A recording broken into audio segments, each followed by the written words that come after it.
Hey everybody, Old Man Smithers here. In chapter 2 of this flying tutorial for Heroes and Generals, we're going to cover ribbons and badges. Ribbons and badges are actually really useful in the game. You get badges by getting your ribbons. So ribbons first, then badges. We're going to cover everything that the badges do for you in this video, along with the ribbons and how to get them. So we're going to get to that right now. Make the ground shake.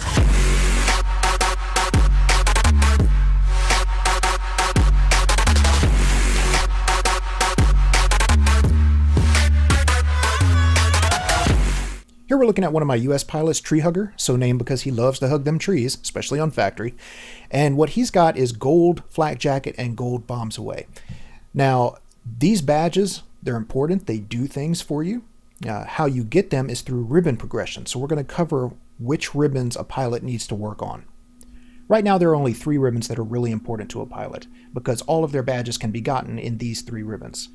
Those are the dogfight ribbon, the ground support ribbon, and the tactical bomber ribbon. Let's look at each of these in turn. So first up is the dogfighting ribbon. For this ribbon, points are earned for skilled use of aircraft armaments against enemy planes. But like most ribbons, you do get a little bit of points for doing other things. Like I've been just flying around looking for something to bomb, and then all of a sudden, boom, I'll get the dogfight ribbon, even though I'm not actually in a dogfight. However, most of the points you'll get in this ribbon are for shooting down other planes.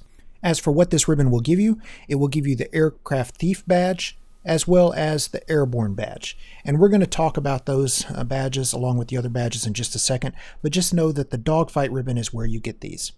Next up is the ground support ribbon. This tends to be a very fast progressing ribbon just because a lot of what you do is strafing ground targets once you kill the enemy, of course.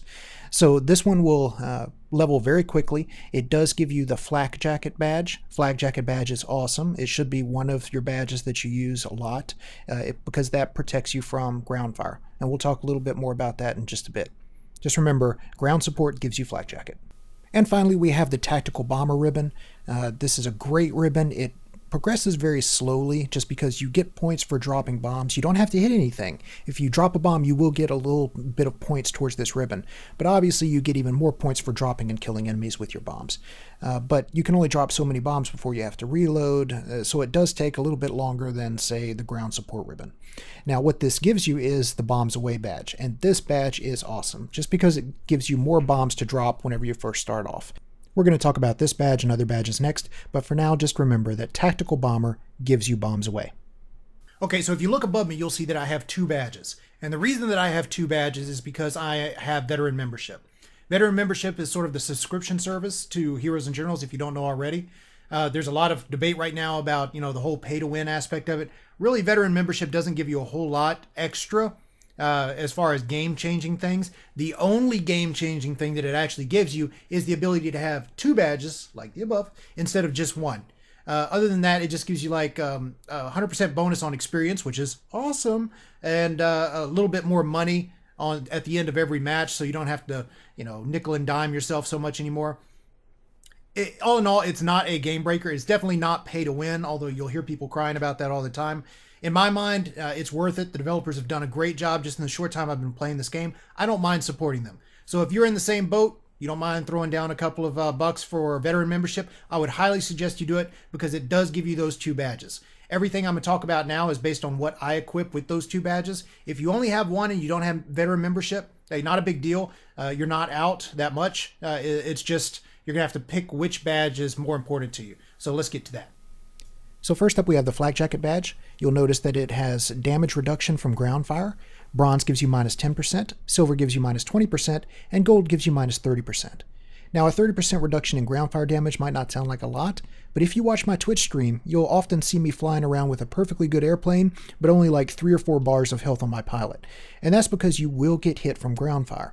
Whether it be AA, somebody on a machine gun, somebody in a Jeep, or just somebody shooting at you with bolt-action rifles, sooner or later you will get hit.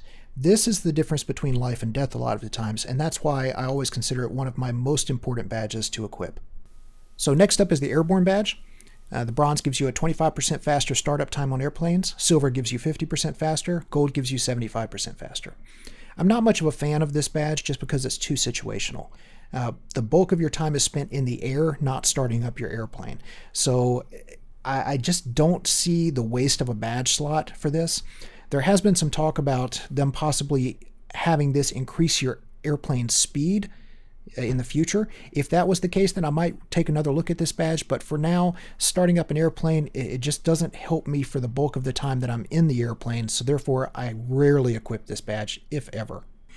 Next up, we have Aircraft Thief, another situational badge. We're not even going to spend much time on this. It allows faster unlock of aircraft, 25% faster at bronze, 50% faster at silver, 75% faster at gold.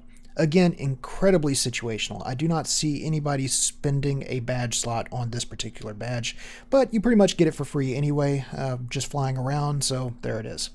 Finally, we have the Bombs Away badge. This badge allows you to carry an extra bomb on the airplane, 1 extra bomb at bronze, 2 extra bombs at silver, 3 extra bombs at gold. This badge is incredibly useful. A lot of the times that you're in a plane, you're spent running around, reloading, waiting for your bombs to reload. Any extra bomb is 1 extra bomb that you can drop on a tank if you're lucky enough to find them. Drop on a spawn, protect the spawn from being capped or interrupt the cap. Piss off all the infantry running around whenever you drop a bomb on them. Extra bombs are great to have. So this is by far my favorite badge. If you only have one badge to equip, it would probably be the Bombs Away in my opinion, because I rate these badges on how useful they are and how much they're used. Flak Jacket will keep you alive, but only if you get hit, whereas bombs, you're constantly dropping bombs running around the battlefield. So up to you, but if I had one badge, it would be Bombs Away. If I have 2 badges like I do now, it's always Bombs Away and Flak Jacket. Those 2 are the ones that I use the most. So that's it. Quick, short, and to the point. There's only 3 rooms right now that give you 4 badges. Of those 4 badges, really 2 are of any use. They've talked about upgrading those badges and making them a little bit more useful in the future. If they do that, awesome. But for right now, this is what we have to work with. In the next couple of videos, we're going to be talking about plane comparisons. I'm going to show you in the video right after that my controls. That's one of the biggest questions I get asked, and one of the most important for you if you plan on dogfighting. You need to use the controls to their full capability, and a lot of people don't right now. And at that point, that's whenever we actually get into the cockpit and start flying. So I know a lot of you are waiting for that. You're almost there. Stick with it. See you soon. Oh, you like video games? I like video games too. In fact, I like making videos of video games. So if you like what you saw here and you want to see more of it, go ahead and hit subscribe to the YouTube channel. You can also catch me on Facebook, Twitter, or oldmansmithersgaming.com, all of which will let you know whenever I'm online and streaming. Also, make sure you check out some of the videos that we have here. We have other tutorials, we have some Let's Plays. It's just all about having fun. So appreciate y'all joining me. Hope to see you around.